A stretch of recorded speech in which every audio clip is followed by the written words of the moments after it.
আসসালামু আলাইকুম রহমতুল্লাহি ওবরাকাতুহু। আজকে আলোচনা করতে যাচ্ছি ভিটামিন বি 3।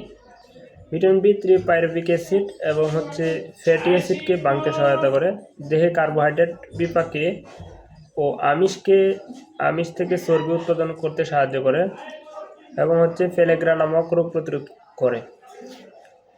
এর উৎস মানে ভিটামিন বি 3টা কোথা থেকে পাওয়া যায়? ভিটামিন বি 3 পাওয়া যায় মাংস, কলিজা, গম, ডাল, হ্যাঁ, এবং বাদাম।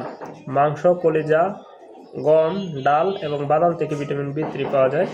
এর অভাবজনিত যে রোগগুলো হয়, একটা পেলেগ্রা, শারীরিক দুর্বলতা, ওজন হ্রাস এবং উদারাময় উদ্বেগ ও উত্তেজনা ইত্যাদি রোগ অভাবজনিত কারণে, মানে ভিটামিন বি 3 এর অভাবজনিত কারণে ইত্যাদি রোগ হতে পারে। তো যারা ভিডিওটা দেখছেন তাদেরকে অসংখ্য ধন্যবাদ এবং পরবর্তী ভিডিও দেখার জন্য সকলকে আমন্ত্রণ জানানো হলো।